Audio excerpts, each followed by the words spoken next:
Good morning or good afternoon or good evening, everyone. We'll just give people a minute or so to join before we start.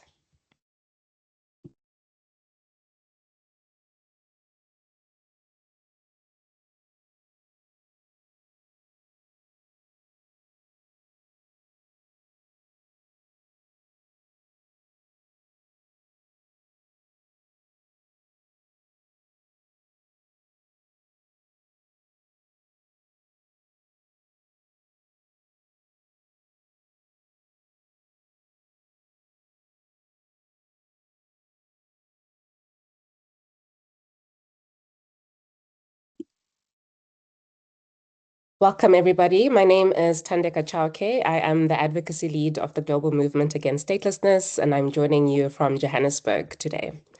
Statelessness affects millions of people worldwide.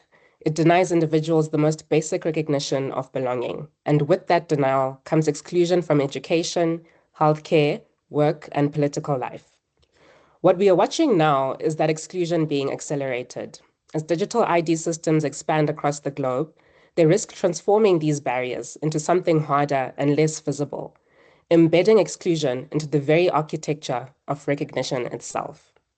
Systems that decide automatically and at scale who belongs and who does not, who can access services and who remains locked out, and doing so in ways that are fast, opaque, and very difficult to challenge. That is the black box.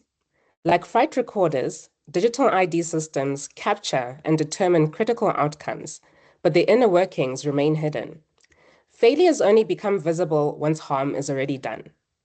Today, we want to pry open that black box to deconstruct the building blocks of these systems, decode what they mean for stateless persons, and ask, how can these harms be anticipated, mitigated, or prevented?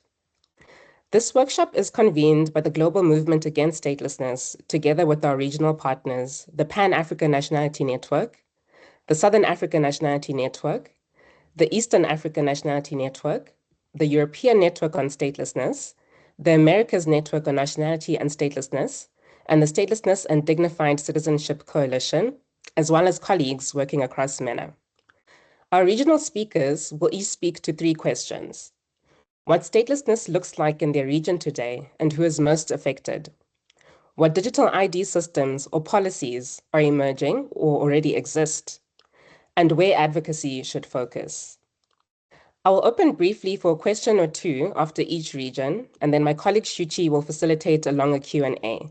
So please feel free to use the Q&A box for any questions that you have across the presentations, or even the chat box, which we will enable later. Then we're going to move into breakout groups and come together for an open reflection before we close. So let's begin. We start on the continent I'm speaking from today, and that's not incidental. Africa is not a single story. It is a continent of 54 states with vastly different civil registration histories, different colonial inheritances, and different approaches to digital ID. What connects them is that statelessness here is often multi-generational, often racialized, and often invisible in national data. Representing the Pan-African Nationality Network, as well as the Southern and Eastern African networks, I'm going to invite Christy Chutengu, Palesa Maloisane, and Yasa Musa. Over to you. Thank you, Thandeka, and thank you for all joining us today. From a PAN perspective, the starting point is this. Statelessness in Africa today is increasingly produced and managed through digital systems, not just through law. Across the continent, digital ID programs are scaling rapidly, driven not only by national priorities, but also by continental and global initiatives, such as the ID for Africa movement, which has accelerated political commitment, technical coordination, and investment on digital identity in the African continent. But this expansion is happening faster than nationality law reform. In many countries, legal identity is being treated as proof of nationality rather than a distinct right. And as a result, digital ID systems are quietly becoming de facto arbiters of who belongs without the legal safeguards that nationality determination requires. So what does this look like in practice? First, nationality is determined by default. Enrollment criteria, back-end verification, and database matching decide who is recognized, often without transparency, explanation, or appeal. Stateless people and those at risk are filtered out early on, and once excluded, there are very few pathways back in. Second, the historical discrimination is now digitized that previously existed. Where nationality laws have excluded people based on ethnicity, gender, or descent, these digital systems reproduce those exclusions at scale. What was once contested becomes automated, and what was once visible becomes embedded and harder to challenge. Third, administrative discretion becomes invisible. Decisions are no longer made openly by officials. They are embedded in systems, and that responsibility is now diffused. And for those affected, the system becomes this black box that Thandeka introduced us to earlier on. Across Africa, the groups most affected are consistent. It's children without birth registration, marginalized communities, border and pastoralist populations, refugees and migrants, especially undocumented migrants, and women and children who are affected by discriminatory nationality laws. What unites these groups is not their identity alone, but their precarious relationship with the state. When recognition is conditional, delayed, or revocable, more importantly, that this distinction is rooted in Africa's colonial history that persists is how we understand belonging and identity. And that is why this current moment matters. Because while digital systems are scaling rapidly, rights frameworks are struggling to keep pace, and systems are being built first while safeguards come later, if at all. This is where the African Union's protocol on the right to nationality and the eradication of statelessness, adopted in 2024, becomes critical. This protocol is not just a nationality instrument. It is directly relevant to digital ID governance. It affirms the right to nationality. It requires non-discrimination. It strengthens procedural safeguards, including the right to review and remedy, and it places particular emphasis on children and birth registration, which is key entry points into digital identity systems. In other words, it provides a continental rights-based benchmark against which digital ID systems must be assessed. From a PAN perspective, this creates a clear advocacy agenda. One, that digital ID must not precede or override nationality rights. Two, that these digital systems must include safeguards, appeal mechanisms, and corrective pathways. And lastly, that nationality determination must remain governed by law and not by technology. It's also important to recognize that Africa is not uniform. There are different regions at different stages of ID implementation, digital ID implementation, and the drivers of statelessness vary. Although many rooted and caused by our colonial history, there is sometimes race in certain contexts matters, migration, displacement in others, and administrative gatekeeping in some places. That is precisely why we need to connect and coordinate responses to digital ID and statelessness on the African context and elevate a shared African voice. And this platform creates that space, fortunately. And to conclude, I wanted to note that statelessness in Africa is no longer shaped only by law. It is increasingly shaped by data systems and design choices that were not built with stateless people in mind. Those affected are already at the margins of recognition. And so the African Protocol offers a rare opportunity to intervene, to insist that digital ID in Africa is grounded in rights and safeguards and accountability. And with that, I'll hand over to Palesa Maloisane from the Southern African Nationality Network to give us more case-specific examples within the region. Thank you. Over to you, Palesa. Thanks so much, Christy. So some of the biggest African countries, or African countries with the biggest stateless populations, are actually based within Southern Africa, be it Zimbabwe, South Africa, or Madagascar. And as Christy highlighted, statelessness in Southern Africa is driven primarily by colonial history, border changes, migration, poor civil registry systems, as well as discrimination on the basis of gender, ethnicity, or even religion.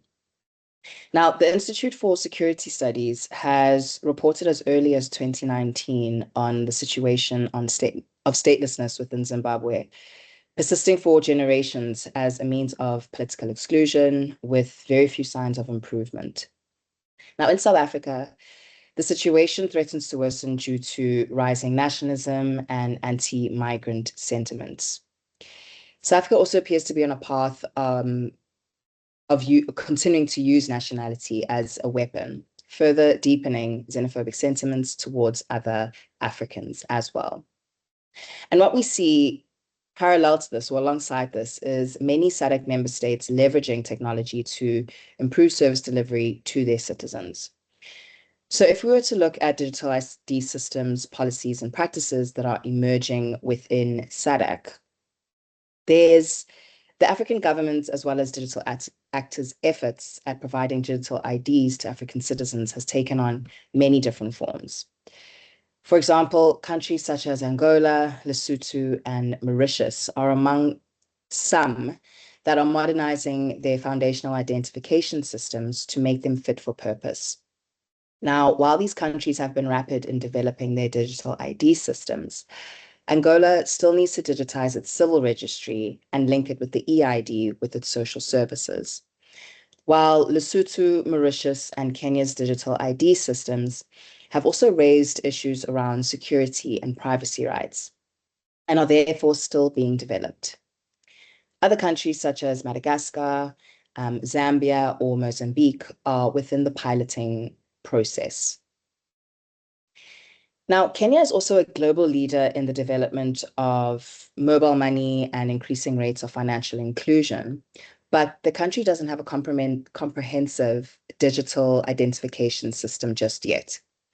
But what Kenya's digital ID journey provides is a key lesson for other African countries, as it points to the importance of data protection and public consultations before governments launch ID projects, or rather digital ID projects. So despite the potential of digital ID systems to support the better rollout of government services and to catalyze economic growth, poorly designed digital identification systems can also generate a number of risks, which has a special impact on vulnerable and already disadvantaged groups, including stateless persons. Some of the risks in South Africa have included the over-reliance on foundational documentation. South Africa's digital ID system is built on the National Population Register, which requires foundational documents such as birth certificates or existing ID numbers. Now, individuals who have never been registered due to barriers such as late registration requirements or discriminatory administrative practices cannot then enter the system. So as digital identity becomes a gateway to accessing rights and services, these foundational gaps translate into a cumulative exclusion. In addition to the barriers to entry, there's also the risk of de-enrollment, where individuals who were once recognized on the system suddenly lose their legal identity and their access to services. In the case of South Africa, which is still grappling with the notorious issue of ID blocking, a practice that was adopted by the Department of Home Affairs that amounted to a form of deprivation of citizenship that placed many in South Africa at risk of statelessness. Now, what this was is a blocked ID refers to a process administered by the Department of Home Affairs where a person's ID had been blocked or a marker placed on a particular identity number on the National Population Register. Now, this renders the ID unusable as a person in possession of such document can then no longer use it. Now, the department framed the practice as an administrative tool that was necessary to maintain the accuracy and the integrity of the National Population Register and to combat suspected fraud and manipulation. But within the court case that was brought to the High Court, the Lawyers for Human Rights condemned the practice in that ID blocking had become increasingly arbitrary with criteria that seemed very subjective and discriminatory. Now, what this case points to is the manner in which the shift towards digital ID systems can reproduce or amplify existing biases. As we've seen in South Africa, where there's well-documented patterns of discriminatory decision-making at the Department of Home Affairs, particularly against people that are perceived as non-South African, who are part of cross-border communities, may be embedded within algorithmic, sorry, or automated systems, making such exclusions much harder to challenge. So where do these systems then create the most harm, and where should advocacy focus? Without the procedural safeguards or adequate procedural safeguards, individuals who are wrongly excluded or whose nationality status is questioned may be locked out of essential services without limited recourse. So where digital ID integrates with immigration control tools, people at risk of statelessness might be classified as undocumented foreigners, accelerating their detention or refoulement or deportation.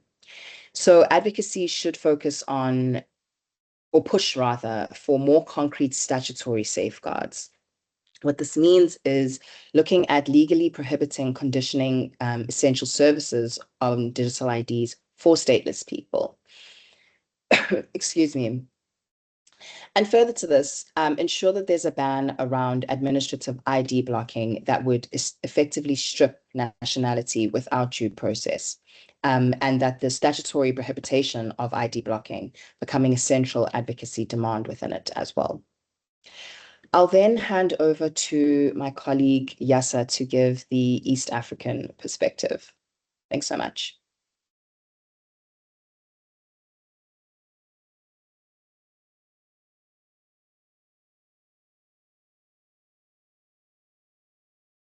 Yasa, are you there? The floor is yours, Yasa.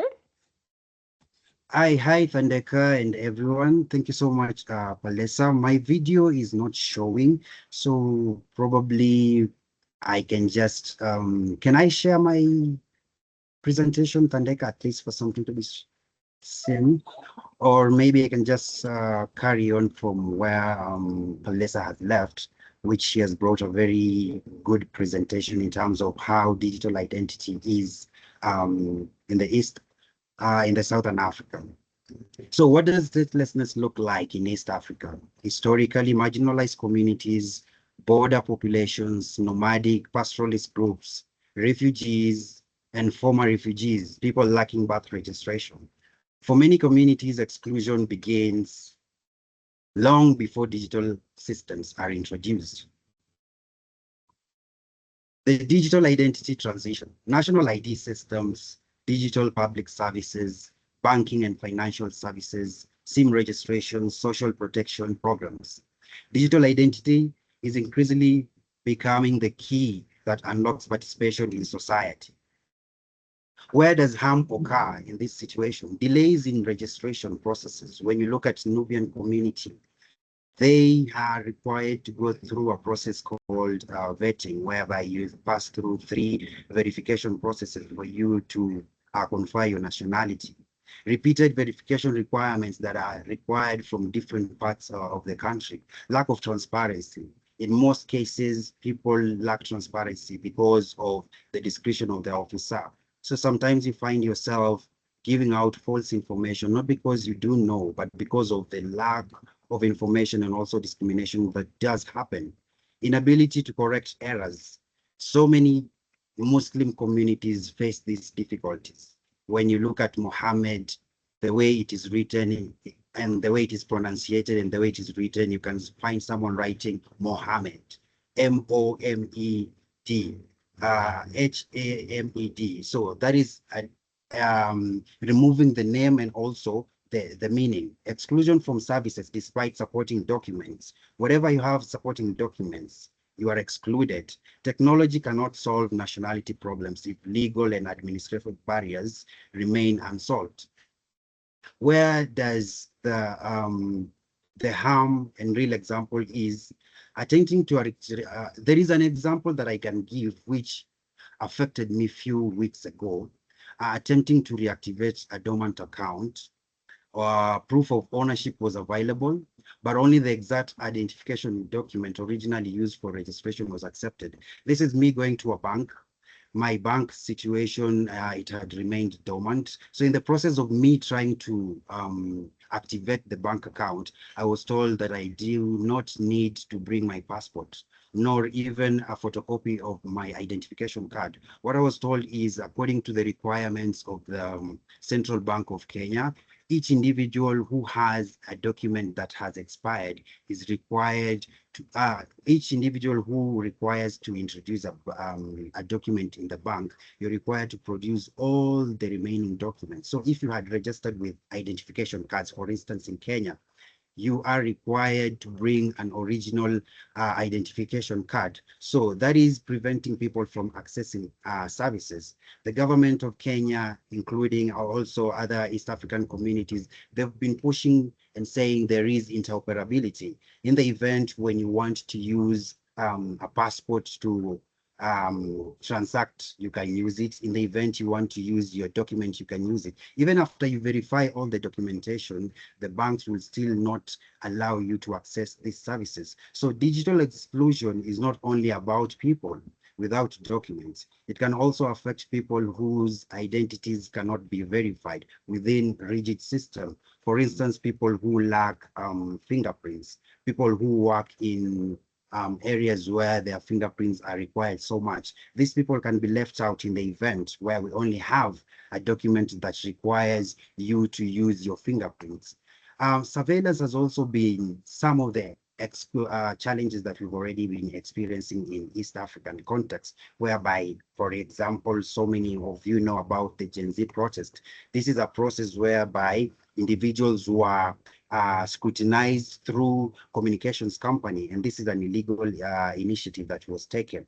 So where should advocacy focus on when we're talking about digital identity in East Africa, when we're talking about digital identity across Africa? Universal access to nationality and legal identity. We have to make sure that everyone has access to this legal identity. Without it, then you cannot be able to process any transactions. Transparent verification procedures.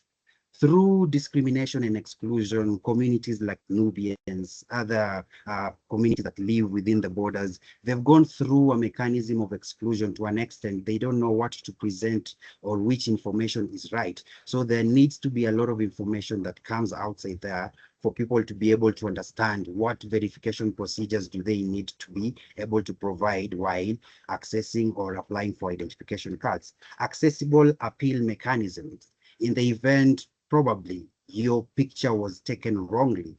And this is a mechanism problem that normally happens a lot when registration processes are happening, especially during mass registration. You'd find your face does not match your fingerprints. You'd find your names are wrongly misspelled. So these are some of the mechanisms that needs to be accessible. Interoperability between systems. We have to make sure when systems are being introduced in specific countries, they are interoperable because they have to speak to one another. For instance, Kenya has been pushing for the national social hospital fund. This is something that needs to be trickled down to licenses, to birth certificates, so that these processes can be able to be accessible. Strong data protection safeguards. This is where the African Commission needs to come up and stand its ground, because we've had cases and we've had winnings against the courts in national countries, but the countries have refused to honor or accept these recommendations that come from the from the states. So it is an honor for the African Union to be proactive in order for them to hold the governments accountable. Human rights oversight of digital decision making. There is a process that needs everyone and each of us together. There is a tendency, or there has been a practical procedure whereby the donors and also software developers meet with government entities, but there's also need for grassroots organization, individuals to be involved in this processing so that we can be able to share the gaps and challenges that do harm individuals. So digital Thank you. identity should strengthen inclusion and not deepen exclusion. Thank you so much, Thandeka. That is a wonderful note to end on. Yes, so thank you very much. And I think we're already beginning to pick up some issues that we might even see replicated across regions. And we are going to swiftly move along across the Atlantic into the Americas. I'm going to invite Professor Macarena Rodriguez to join us in this conversation. In the Americas, the politics of statelessness are often bound up with race, migration, and then we're also seeing the active use of legal mechanisms to denationalize communities. We see this with the Dominican Republic's mass citizenship stripping from Haitian-descended nationals. But then there are also issues around the children of Venezuelan migrants crossing borders without papers or being born into legal limbo. So, Macarena, I'm going to invite you to maybe speak to how these dynamics intersect with digital ID in the region. And the floor is yours for 6 minutes. Over to you. Thank you very much, Tandeka. Well, going through the three questions of this slide, what does statelessness look like in our region? I will say that first of all, the statelessness undercounted is one a big problem. At least 10,000 people is estimated by UNHCR in 2025. Are people who consider statelessness in 9 countries, considering Argentina, Brazil, Canada, Chile, Colombia, Costa Rica, Mexico, Panama, and Paraguay. This number excludes the high number of people affected by the 2013 La Sentencia ruling, the Dominican Republic situation, as you mentioned, people who were deprived of their nationality, and they had to apply for a new status. And this is something which is just in progress in the best way. And other conflict is the more than 218,000 people at risk in the USA. And of course, the Nicaragua deprivation of nationality in the last years. Other important thing is the statelessness drivers, the birthright citizenship, the usually generally prevents intergenerational statelessness, but issue persists through deprivation or citizenship stripping, like Dominican Republic, Nicaragua, also Colombia and Chile. Gender discrimination laws, gaps in birth registration, and migration are the big issues in our region. As you mentioned, statelessness also fueled by displacement. The Venezuela crisis has created urgent childhood statelessness risk. Millions fled, and tens of thousands of children born to Venezuela parents in Colombia, in Ecuador, in Chile, in different places of the continent, face barriers to any nationality. And this is a big problem right now. The Venezuelan crisis is considering the most important migration problem in the last years. We never seen something like this in the Americas. What digital ID systems, policies, or practices exist or are emerging? Well, digital ID in the Americas spans a fragment spectrum from federally unified digital wallet ecosystem in Latin America to state-by-state mobile driver license in US and Canada. So very different situations.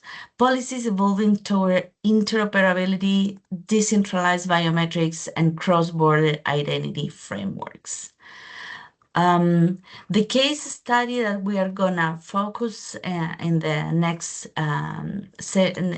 step is that Colombia's digital ID, Cédula Digital, deprivation of ID cards and risk of childhood statelessness for children born to Venezuelan parents in Colombia, but also in other countries of the Americas.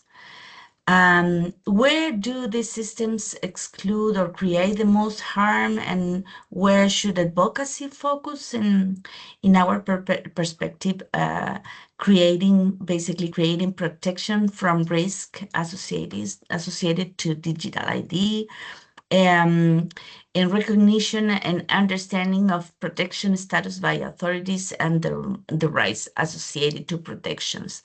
In my perspective, probably one of the most important risks in the Americas is the situation of stateless people or people who cannot get their ID documents is something that is absolutely invisible for public policies, for the authorities. And this is very important to visualize and to include in the public policies, in the measures that the authorities can take in this matter. So this is and also an important advocacy focus is to maintain alternative channels for access to public services for individuals unable to use digital ID. In our opinion, when we have a digital ID system, which is something relatively new in the Americas, it is important that consider a parallel system that provide the option for people who cannot get the digital ID can also be in the system. Otherwise, they are completely out of healthcare, school systems, and all these public services who are linked to digital ID. Thank you very much, Macarena. I think you've ended on one of the more critical points that we also need to consider when we look at the trend of adoption of digital ID, where states are insisting that it's mandatory to get a digital ID, but it's also mandatory to use it in order to access services. Perhaps we can just now move into Asia Pacific, and I'd invite Adeline Toe up to give us a picture of what that looks like in that region. And I know with Asia Pacific, it presents perhaps the starkest version of the tension at the heart of the conversation we're actually having today, right? Because we have a region which is home to the world's largest stateless population, which is the Rohingya, but also to some of the world's most ambitious digital ID projects like ADA in India. So there's scale, there's speed, there's biometric reach, and in that combination, the potential for harm can be magnified, right? So I'm just going to hand over to you, Adeline, to give us a picture of what Asia Pacific looks like. And then just a quick reminder to those that do have burning questions already to post those in the chat or to use the Q&A function. And we'll pause after Adeline's presentation to address those if there are any. Over to you, Adeline. Thank you, Thandika, and good day, colleagues. As we move through today's regional perspectives, I want to bring you to Asia Pacific, where there are beautiful beaches, where there are amazing cultures and delicious food, right? It's also a region where digital ID systems are expanding rapidly, as Thandika said, but where millions still live without legal identity. So for the stateless in our region, digital IDs are not just a question of access or efficiency. It's really a question of visibility, dignity, and survival, right? So speaking of scale, Asia Pacific hosts some of the world's biggest digital ID ecosystems. We mentioned earlier India's Aadhaar, right? It's a biometric ID system built ground up digitally that provides unique ID numbers to residents. Yeah, it covers 1.3 billion people. Pakistan's NATRA, Bangladesh's NID are also similarly very, very vast.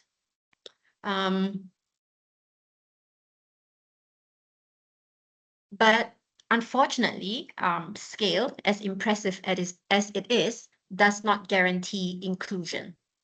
So across Southeast Asia and the Pacific, the SEEP report estimates over 2 million stateless people with concentrated populations in Malaysia, Thailand, Myanmar, parts of the Philippines. In this context, digital ID systems often assume citizenship as a starting point, right? Leaving stateless individuals structurally excluded from the very systems meant to improve governance. So I'm going to bring you to an incident that just happened very recently, and I'm going to paste the link in the chat. So give me 1 second. I just want to bring a bit of color to the conversation we're having today. So, you can open that, just have a look at the headline, have a look at the image, right? So just 2 months ago, a massive fire tore through a water village in Sandakan, Sabah. It destroyed over 1,000 homes, stilt homes, displacing over 9,000 residents, many who are either indigenous or stateless communities who are living in these wooden structures, right? Think about it, 1,000 homes, 9,000 people, almost 9 people, 10 people to a household, right? According to the reports, the fire engulfed 10 acres of homes. All 100% was burned, leaving families with nothing but the clothes that they were wearing. And I'll give you a scenario, right? Among them was a young mother, let's call her Amina, who tried to register for emergency assistance, but because she did not have a birth certificate, no national ID, and her fingerprints had previously failed biometric capture, the digital system essentially returned identity cannot be verified. So in that moment, the fire did not just take her home. It did not take all away her physical belongings. It erased her digital existence, right? Her existence, essentially.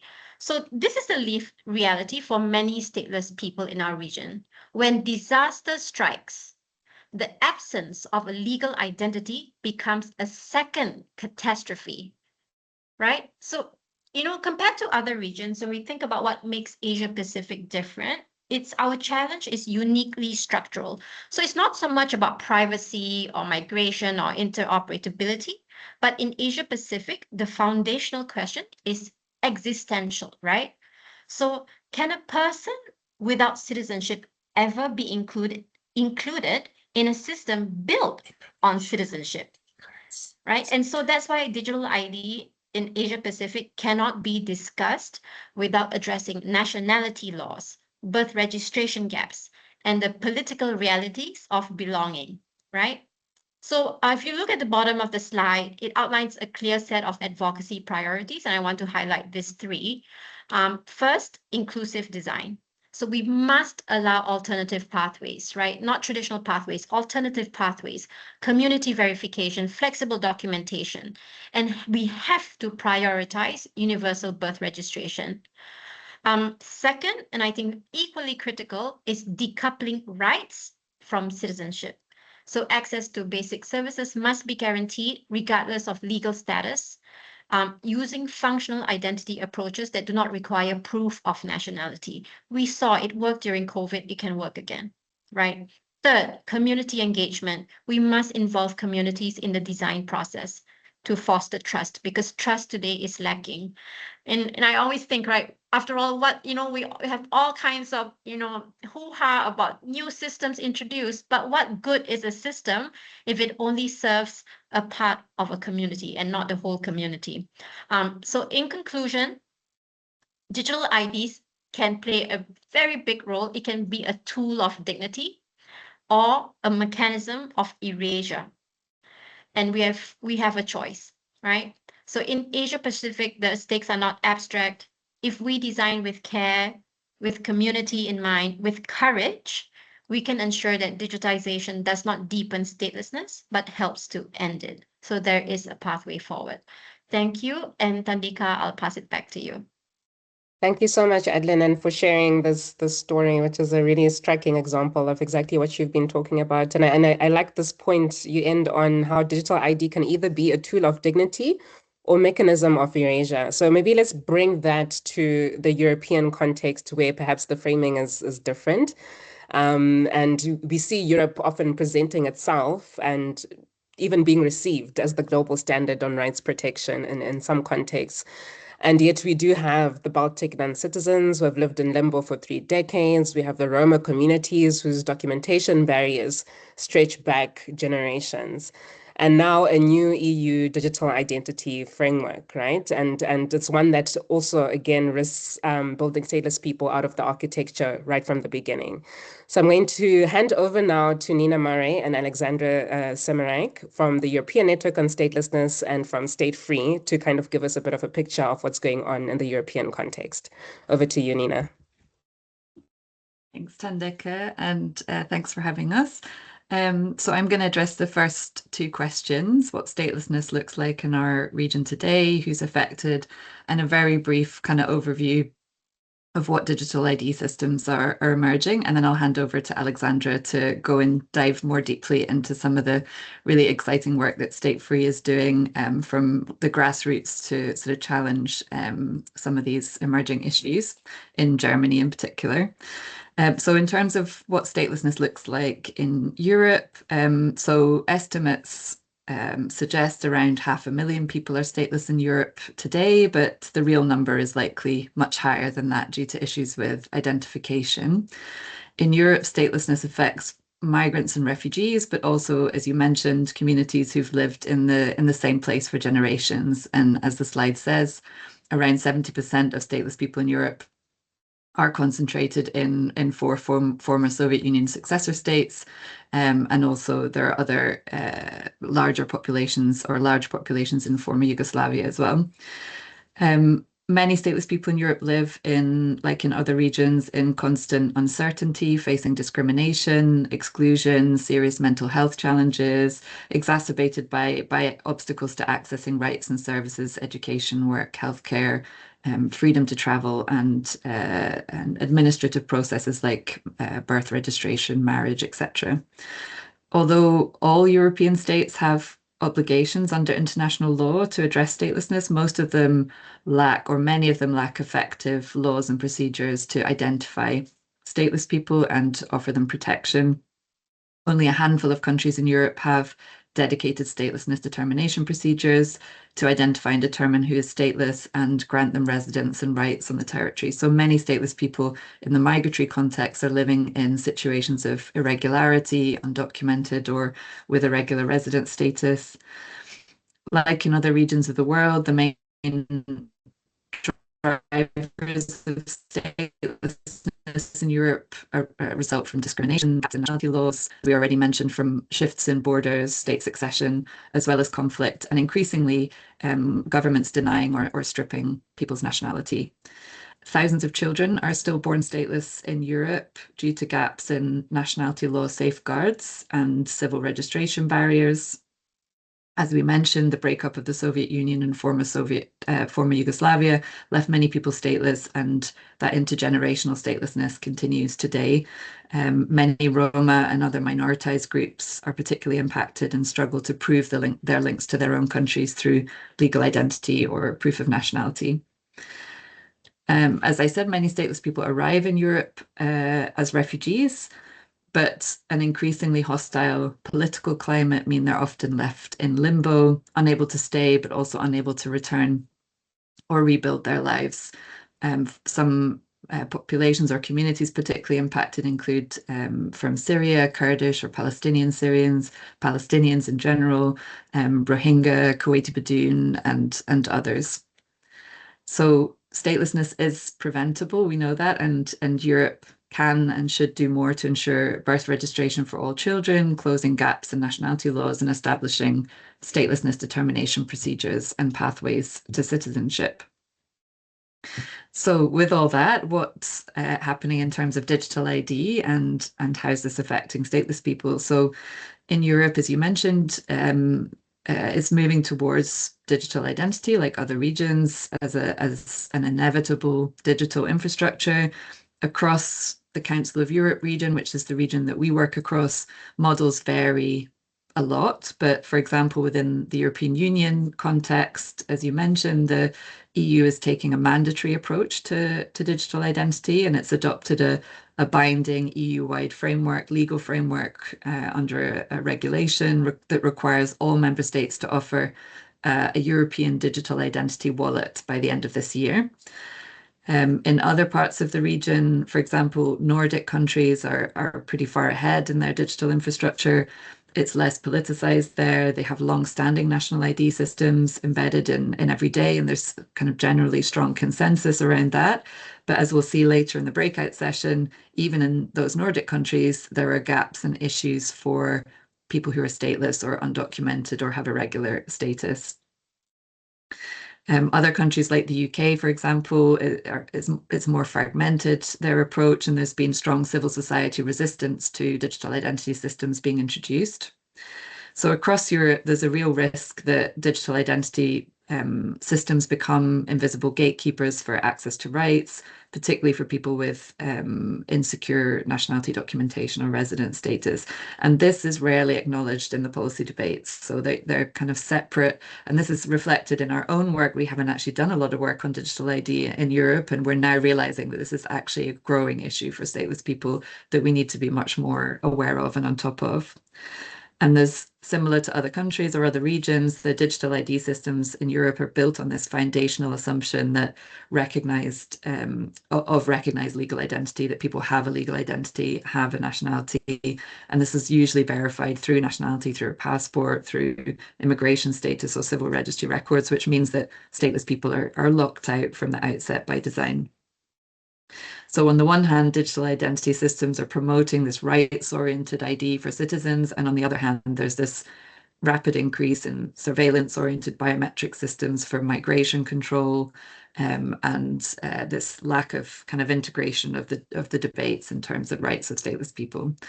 So I'm going to hand over to Alexandra to give you a more concrete example from Germany. And Alexandra is Vice Chair of GMAS with one hat, but here today representing State Free, one of our member organizations in Germany. So over to you, Alexandra. Thank you very much, Nina.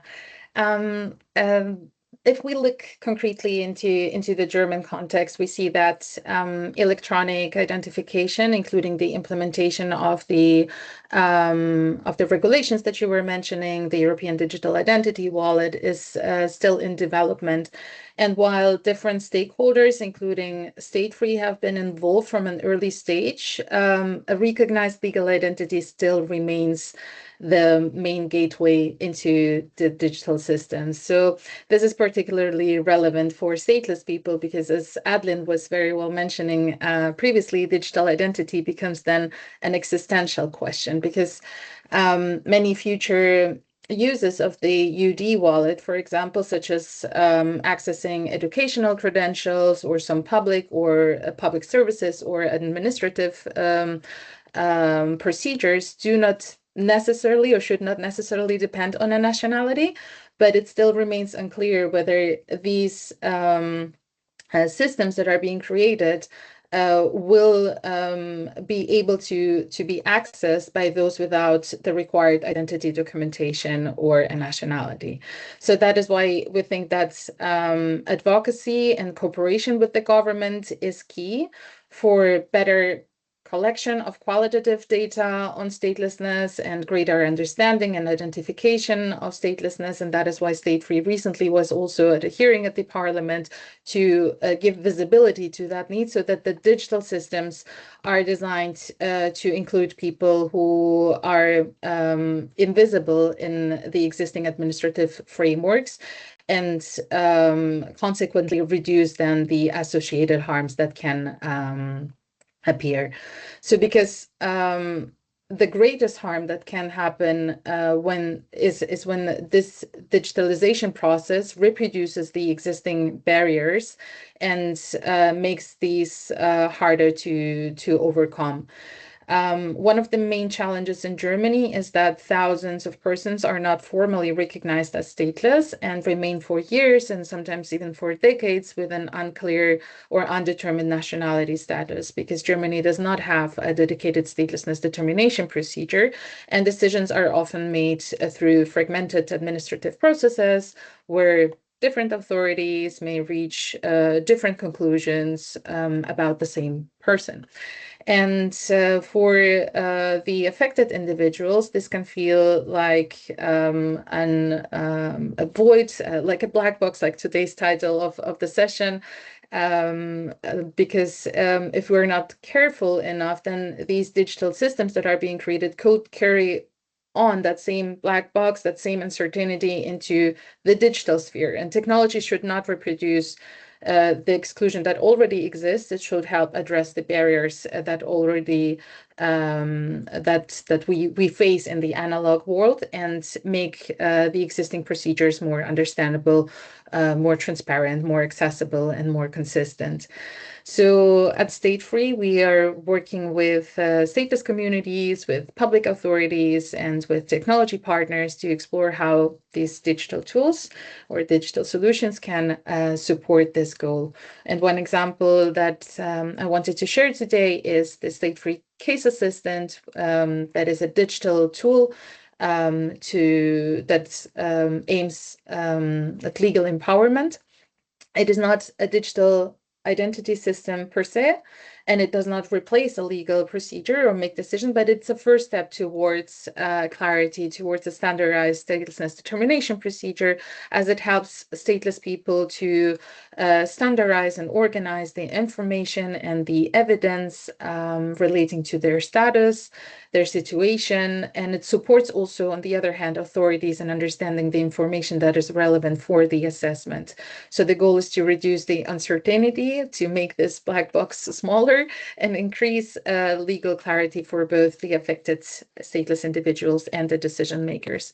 And what is particularly important is that the solution is being developed together with stateless people. And we believe that this principle should apply much more broadly to digital identity system and public digital infrastructure. We also, in this process, engage local and federal parliamentarians, government official, and GovTech partners to build the alliances that are needed to scale solutions such as the Case Assistant, and to demonstrate that technology alone is not enough, that the meaningful change requires also political commitment and institutional action. Because if we only focus on technology, we need to understand that technology is not neutral, that it is a reflection of the existing legal frameworks and political choices.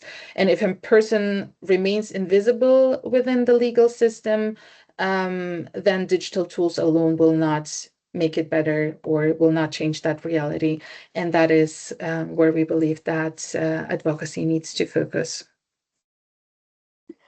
Thank you both. And I think that's it's a critical point, right? So technology is really not neutral.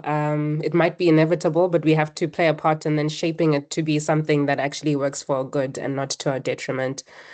So we've gone around the world in about 45 minutes. We're ending our regional tour in MENA. And we're now looking at a region that brings together some of the most protracted statelessness situations in the world, alongside nationality laws that explicitly discriminate on the basis of gender. And then we have digital systems being built in context of deep legal and political uncertainty. And I think this is really a region where the stakes of getting it wrong are extraordinarily high. So I'll just like to invite my colleague, Sam March, to give us a bit of a picture of what the issue of statelessness and digital ID looks like currently in the MENA region. Over to you, Sam. Hi, Chris, Zandika. Hi, everyone. Thank you for this wonderful introduction on the topic. If we have to focus on the current context statelessness in the MENA region, or the SWANA region, as I like to call it, we have to look at it in two different, not different perspectives, but like continuous perspectives, the historical one and the current one. In the historical one, we have to look back on the point of the establishment of this country within this region after the fall of the Ottoman Empire. And we have seen their establishment, thus the establishment of the nationality law, that have been built on discrimination toward women, and have been on discrimination also toward minority groups that reside in this country. And because of these laws, statelessness have continued to be inherited from one generation to another, that it presents as a current problem nowadays. To also further explain it, we have to know that this region have been under a lot of violence and conflict and war that have led to huge forced displacement. We are the home of maybe the largest refugee community in the world and population in the world, which is the Palestinians. In addition to that, what have gone during the revolution, everything that have forced people to flee abruptly and thus losing any documentation that linked them to their home country. And in addition to what we have seen recently that have been popping, especially around the region in the Gulf country, the systematic denaturalization campaign that governments have been targeting toward the minority or toward the vulnerable groups that we have seen started out maybe last year in Kuwait, and now we've seen it in Bahrain again. This has led to maybe generation of turning stateless with just only evoking one man nationality, and that are also targeting the most vulnerable maybe group, which is the foreign women married to national men. All this has aggravated the problem of statelessness within this region. And also we have to highlight the point that we have to think about statistics that are in blind spot. We have no idea or any accurate number on the stateless population that reside within this region. And without precise data, that's also add another blind spot to digitalizing identity or documentation. Now, to look on the element of the digitalization or digital ID that have been seen in them examples within the region, I think it's different from one country to another. I think we have seen that starting out in the Gulf countries, Jordan, and in North Africa, maybe Morocco. And these countries, for instance, they have the high-tech required infrastructure to maybe make this digitalization procedure in a less errorful, let's say, if we can say that, errorful way. But when we look about countries that have been suffering from economical crisis or security problems and have been being ripped apart because of conflicts, we see that they lack this infrastructure to do this, and thus making it really hard to digitalize documentation without error. Also, we have to bring the example, for instance, like in Lebanon and Syria, our documentation is heavily based on paper documentation and files, which are plagued with error and full of misdocumentation, misspells, and grammatic mistakes that if we take these documentation and digitalize them, we'll be just bringing the arrow back from paper to screen and codes and nothing more. So with the lack of the skills and the lack of infrastructure like stable connections and the IT skills for the officers who will make this procedures and this change from the paper to digitalization, and the lack of mere power that country suffers from the shortage can create an enormous amount of error that it may be in a Gulf country could be just a data inconvenience. It could be an entire breakdown and turning a lot of population into a national population into stateless individuals. And also we have to now move to the point of what we look at. Now we have sorry. Now we have actually explained the problem that there lies in these countries. We have to focus on how to offer this solution. So we can't just digitalize the errors. We have to fix the documentation that we have right now in our systems.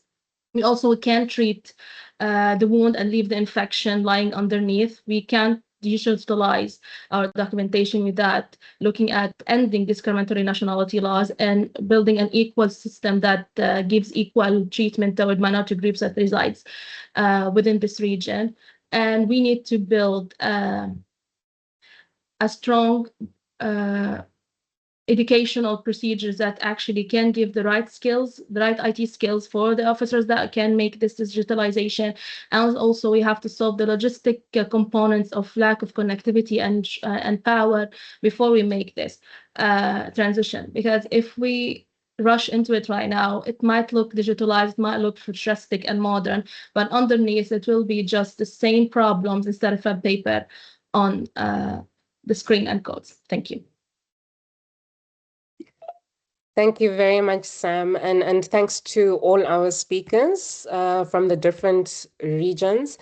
I think one thing that does stand out is that while we're looking at variances in terms of regional context, we are looking at something that looks like one structural problem from different angles. I too look forward to discussing solutions. So what next now that we've unpacked all the issues with digital ID and statelessness in particular? But I think some of the key things that have come out here are the documentation catch-22. So we're seeing where a lot of the digital ID systems are being built, with the presumption that people already have an existing ID to get into the new system, or people already have existing citizenship to get into the system. For someone who is stateless, that is already the first bar that you're going to face. And then there are other interlinked issues that we see. Yasa spoke about issues around surveillance and, data extraction without protection, data privacy issues. There are many, many various human rights challenges that come with digitalization. And then I think one key point that also came out in some of the beginning presentations was this aspect of speed outpacing rights. So there really is this frenzy, this rush for all states to move and to adopt digital ID, but have our rights frameworks, also developed at the same rate to ensure that there is protection when we do digitalize. And I think where we do find the advocacy convergence point is that we all want to demand stateless proof design standards in all national digital ID frameworks. I don't think we can accept that digital ID will automatically include or fix, current issues that we see in the context of statelessness if we're not advocating for these systems to be including everyone. So I'm just going to invite Shuchi up to run our open Q&A. I haven't seen any comments or questions yet. So this is your opportunity to speak to our speakers and to pick their brains or to add your own thoughts to the conversation. Over to you, Shuchi, and I'll invite our speakers to turn on their cameras. Thanks, Thandeka, and this has been such an interesting conversation from start to finish. While I invite all of our attendees here to get their brain juices flowing, maybe I can start us off with some questions and see if we get inspired by them. I think one of the first questions that I would like to ask is probably towards, it's targeted as a general question, but I think for this panel, I'll probably target it starting to Asia Pacific, Adeline, and our last speaker, which was Sam, and ask some questions about the two regions, which are primarily either ridden in wars and conflict, and also host some of the world's largest digital ID programs and very large stateless populations. So as we look across these regions, I would like to ask you both, is there any evidence that one pathway is less exclusionary than the other? And I can give an example, for instance, with India with the Aadhaar system, which built a new foundational ID system from scratch, so collected data from scratch, or for instance, digitizing pre-existing civil registration national ID systems. So we see that happening throughout the world. So in your experience, which approaches have proven more resilient for people who lack documentation, and what lessons should countries take from these experiences? So maybe I can start with you, Adeline, and then go to Sam, and some thoughts on this would be great. Yeah. Thanks, Suchi. Yeah. So Asia Pacific, right? It's again every region is extreme, but I also feel that Asia Pacific's extreme, where you have your huge digital ID programs rolling out, and also some of the largest stateless populations belong here, right? Based on UNHCR stats, we have 2.4 million stateless people in Asia and the Pacific. That is over half the world's record of stateless population, right? That's huge. And we know that this number is much likely higher because many countries do not report the data or do not systematically report the data, right? So on your core question, is it building ground up maybe a bit better, or using an existing, paper-based system and going digital better? I would say neither pathway is inherently inclusive Why? Because what matters really is the legal and political architecture that surrounds it, right? It doesn't matter, right, what tool you use. It could be as fancy as whatnot. But if you don't have that foundation, that structure in place, it just doesn't work, right? So for example, with the system in India, right? So it was very interesting. So Aadhaar was designed based on residency, not citizenship based, right? So that was very interesting. And as a result, it had enormous coverage, right? But it still like had some basic assumptions that were quite, I think, quite damaging, right?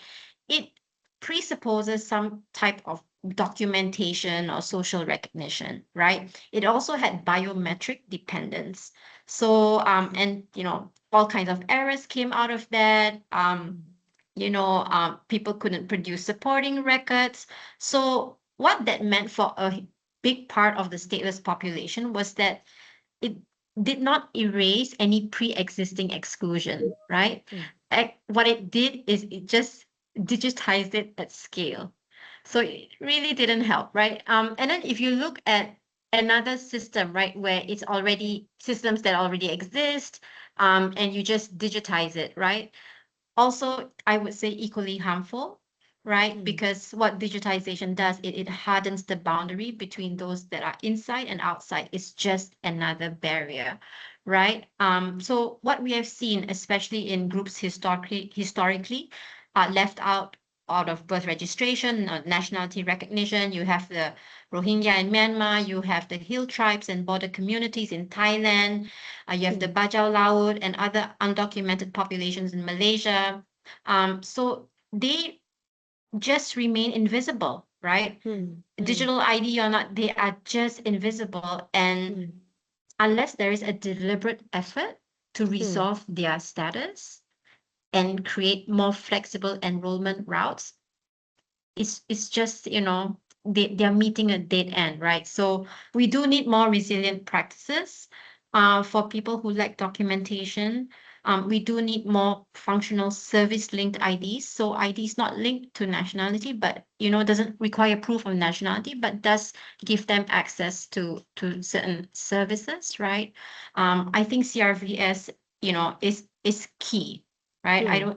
We can't understate that.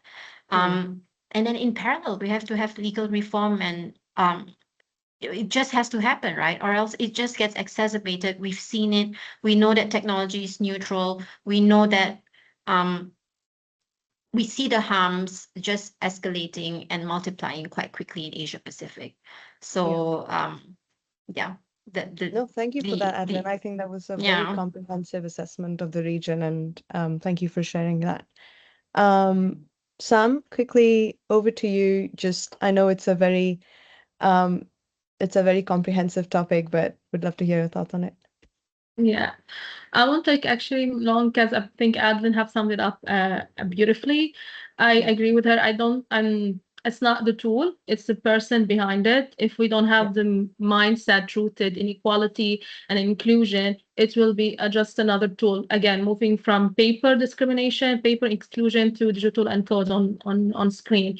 But also I have maybe to emphasize only the context of the region because digitalization and computer-based data in itself in our region is still not widespread. And without this being solved first, we can't think about digitalization. We can't think about digital ID before fixing the based error in the paper, and also moving this, lifting or changing this paper-based documentation system into a computer-based first. Then we can think about digital ID. We can't we can't just rush all the way up without looking. If we don't have the right equipment, we can't move all the way up like that. So I think that's the more important thing to look at it. But again, it's not about the tool; it's about the person who actually use it. Absolutely. Thank you for that, Sam. And just to also note what Amit has noted in the chat, that Asia Pacific also just has data available for 23 out of 45. So gathering data as well is such a critical point when we look into digital ID, which is primarily based on that. We also have a couple of, I've noticed we've got a couple of funders and donors who have been attending this conversation. And I'd like to sort of ask our colleagues from Africa primarily on this question of, we've seen, and maybe this could also be a general question, that we've seen that donors often evaluate digital ID process based on coverage or efficiency, and which is understood with this very often objective, quote unquote, understanding of how much uptake there is.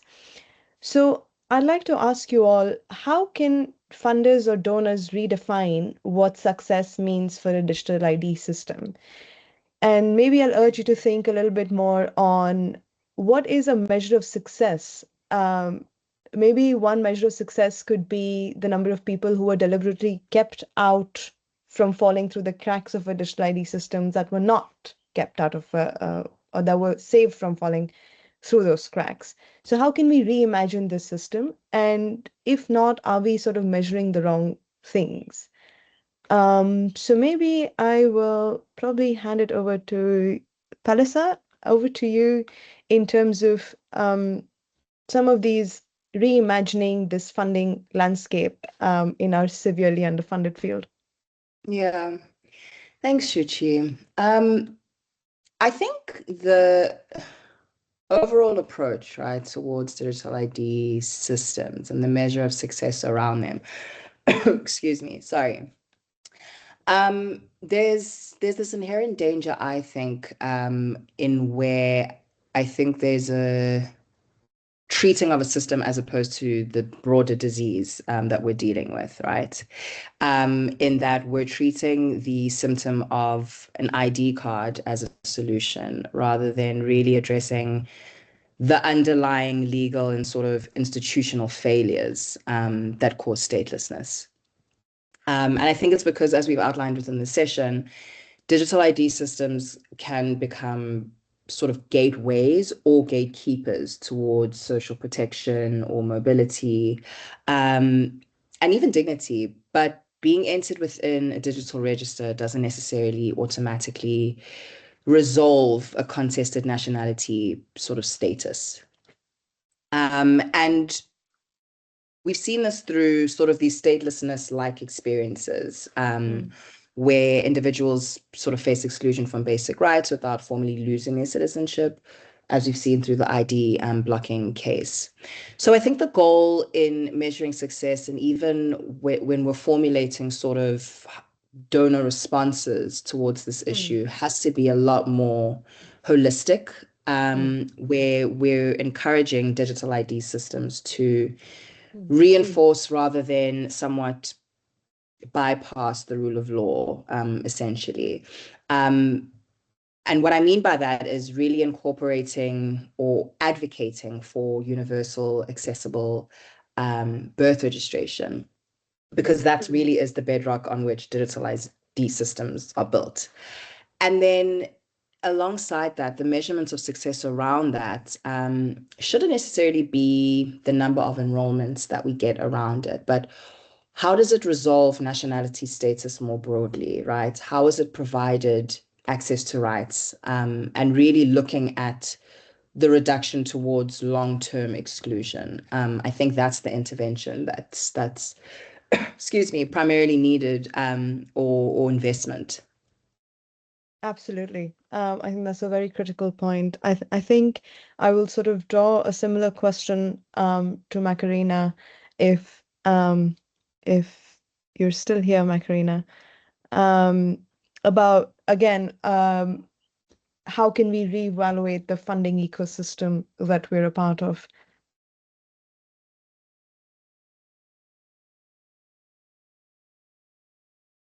No? That's all right. I can move forward. And if there are any questions from the audience, very happy to take them up. And if not, I will move forward to our European colleagues. Amit, yes, please go ahead, Amit. No, this is so timely and so important. First of all, I just wanted to thank you and the panel and say how I think grateful I am that you're holding this space around ethics and unintended consequences, and sometimes intended. We've already seen some situations, sadly enough, where with paper systems, refugees were being issued birth certificates, but with the transition to digital identity management, that policy has stopped, and it's because the digital enrollment of identity has been tethered to a nationality number. So I think one question is that something that you're seeing more broadly? And then secondly, I had kind of an inverse question, which is that I spent a lot of time working on statelessness in the Syria crisis. And I was actually wondering if technology and digital identity management could be helpful. One thing that happened is that we know without identity, people are incredibly vulnerable, right? So people were going back to conflict-affected areas in Syria to try to retrieve documents, exposing themselves to tremendous risk, some of them not returning, right? And others couldn't register new vital events because there's this vicious cycle that if you don't have document A, you can't get document B, and then you can't get document C, right? So even if they're eligible as a refugee in an asylum country, they can't register, let's say, a new birth or a new marriage because they don't have the prerequisite document. And that's one of the things that made people also desperate to go back. So I think the question is, since data can go anywhere, anytime, and it can be stored forever, some people came and they were terrified that their documents had been lost, confiscated, destroyed in the conflict. Are there potentially some protection dividends? Could it be used intentionally? I think it was Abdul who said it's not the technology, it's the intent behind how we use it. Are there some opportunities here to harness these new technologies to be protective for vulnerable people, perhaps to mitigate some of those risks around loss or dangerous travel, things along those lines? Thanks. Thanks for that, Amit. I think they were both very pertinent questions. Is there any specific colleague you would like to direct the questions to, or is that more of a general? I mean, it's a general question because I think I'm very much in a learning phase and I'd be grateful for anyone's reflections. Thank you. Absolutely. Anyone want to take up the question targeted towards Syria Can you hear specifically? me? Hello, Is that Sushi? Yasa? Yeah, that's me. Please go ahead. That's a very important question that needs to be highlighted. But I'll just mention one thing. The most important thing is we will not be at war or asylum seeking all the time. So we also have to factor in the daily lives of individuals when it comes to identification and when it comes to birth certificates, because the way digital identity is done in Africa and in Europe and other parts of the country, so of the world, it's different because in Africa, you are forced to move with the globe. In Africa, digital public infrastructure, such as access to even a phone gadget, is a problem. So when we talk about data and the African governments, when you praise them, they forget the role that they're supposed to be playing. So we believe data and birth certificates shall be and can be digitalized, but you also have to give out mechanism, transitional period, making sure that we leave no one behind. We have to make sure that you only collect specific information. Vendeka talked about surveillance. African entities, they use it to even rig in elections. So these are things that are not supposed to be open in the matter. The issues of transparency and also procurement processes.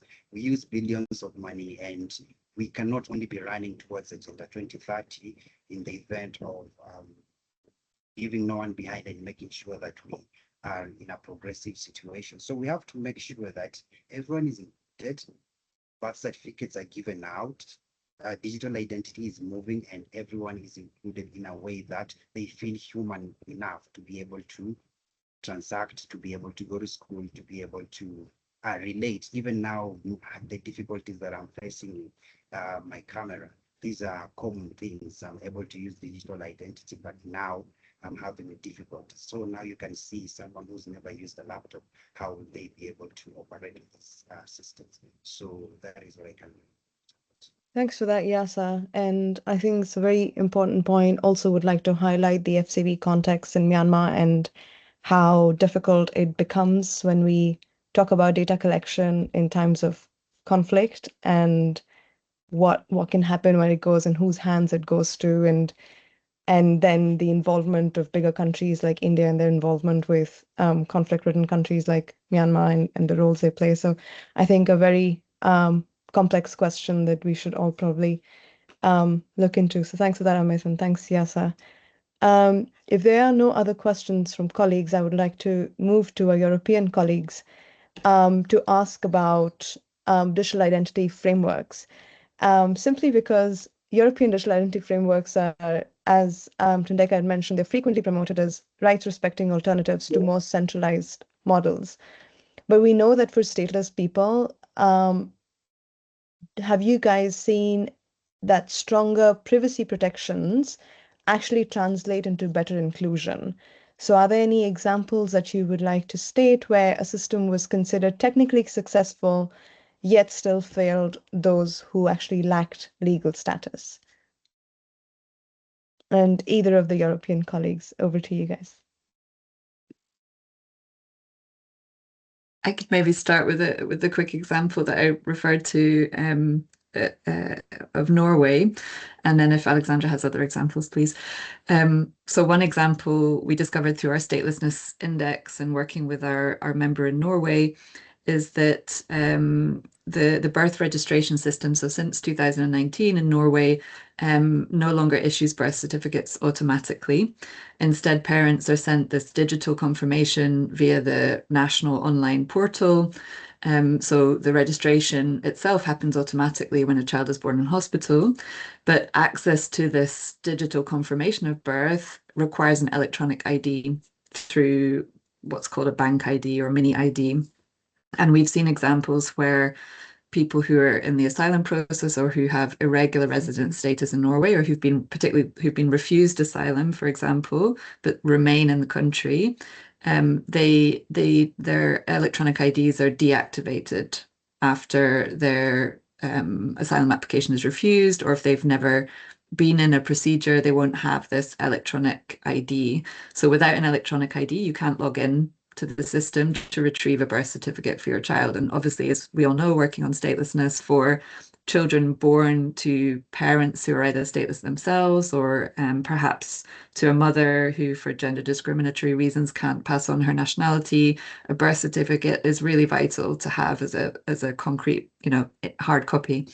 And so that's one example where the digital identity infrastructure is often described as a global success story in Norway. It's very trusted generally.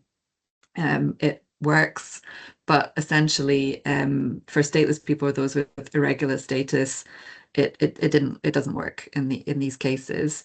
And there is a way to get around it, but you have to telephone somebody, you have to go through in Norwegian sort of reams of automated responses on a telephone to find a discretionary system, somebody, eventually a human, that can then issue you a birth certificate.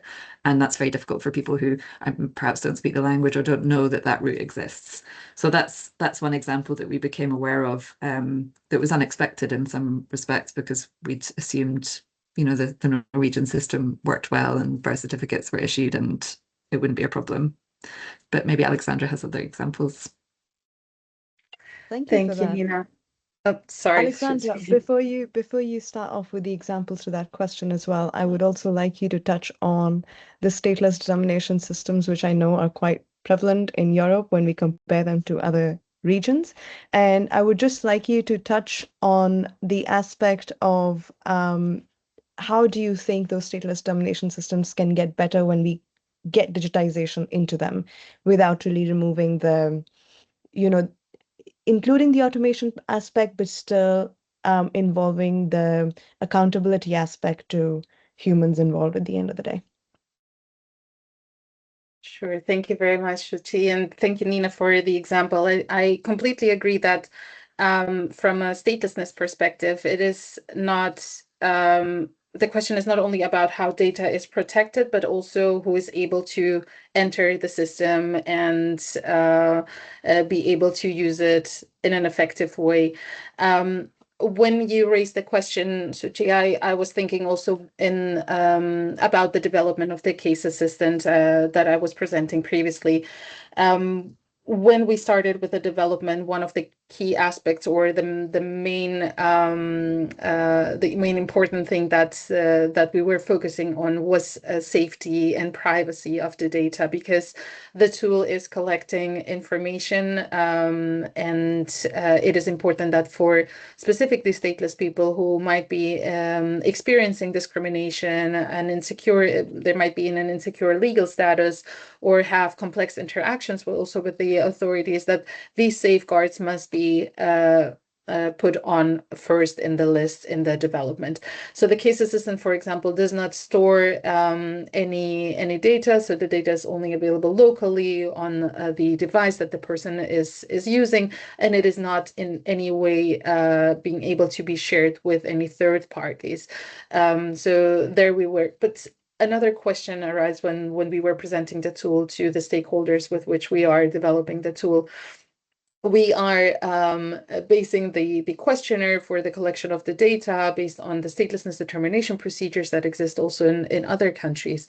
And while the intention is to gather all the necessary information to make it clear in the assessment that the person is stateless, there is also a risk about how that information that is shared can be maybe used in against the person, specifically when there are other related matters, when there is an intersection with migration, with the entry in the country. So how maybe authorities are going to interpret that data in a way that is not favorable for the determination of statelessness, but rather with negative consequences. So the safety aspect is not only about like how data is stored, but also how we ask the right questions or how we give access to the tool while still protecting also the integrity and dignity of the person. And I think that very much also relates with the second question that you raised, Suchi. So we have what we have witnessed, and why the case assistant also, for example, in Germany, was decided to become a project and be developed, is because we see inconsistencies, and not because the law is unclear, or sometimes there is no specific law, but sometimes there is law, but it's not that it's unclear, but it is in practice handled differently or interpreted differently by different officials. So I think one solution to that inconsistency is creating a structure, and through digital systems, that structure can be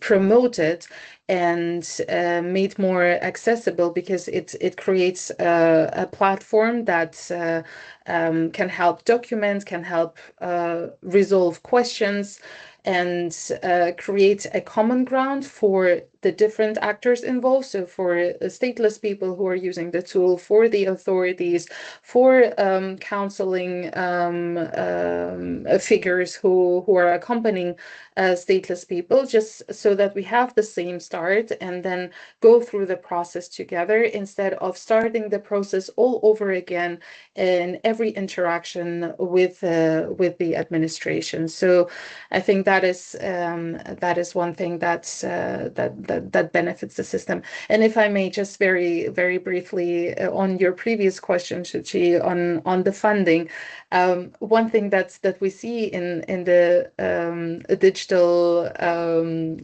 development sphere is that there is some urgency, and then you expect some solutions immediately because the digital tools work very fast.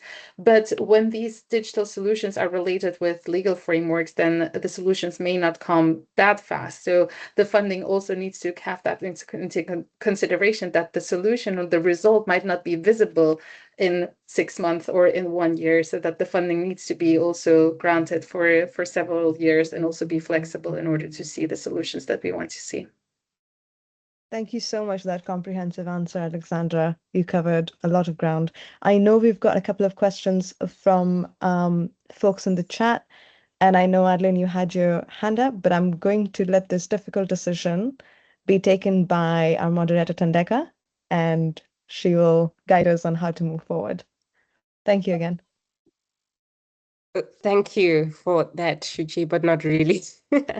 Unfortunately, we are coming up to time. We were going to have a more interactive segment of this discussion where we would have had the opportunity to go into breakout rooms and work on a mapping exclusion demo exercise that can help us, in fact, be able to understand what these systems are and how we respond in terms of advocacy. I think the point I do want to end on is that what today has shown is that the black box itself is not impenetrable, but opening it does require people who understand the technical system. So we spoke earlier on, I think it was Nina, reflecting on how us as human rights activists ourselves need to kind of build the capacity to understand what this digital ID issue is.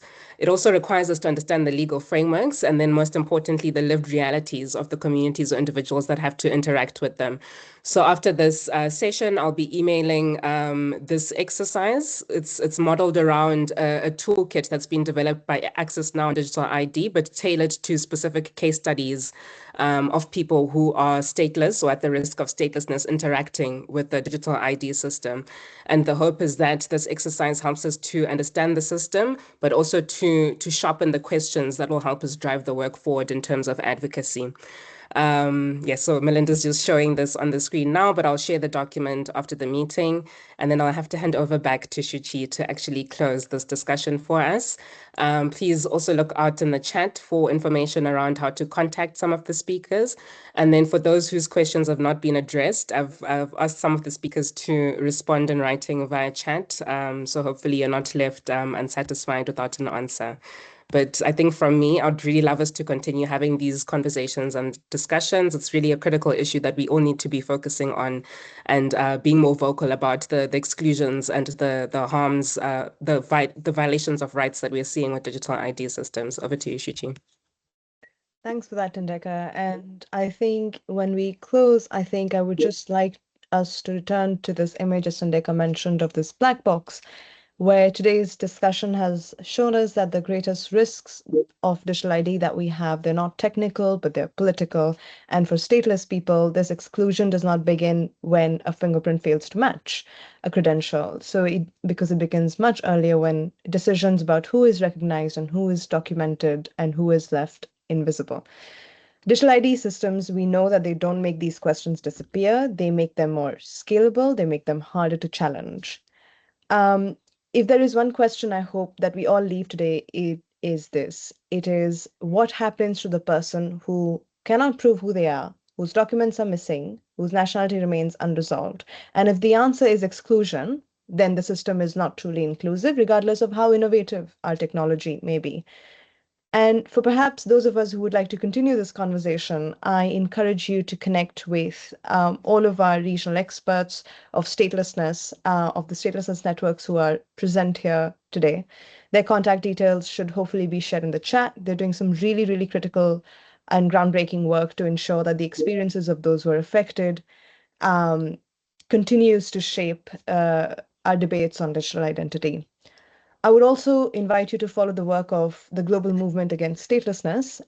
This discussion was only one part of a much broader advocacy effort, and we hope any of you will engage with upcoming initiatives, including the Statelessness Month of Action that we're in the planning stages of, which is scheduled for later this year.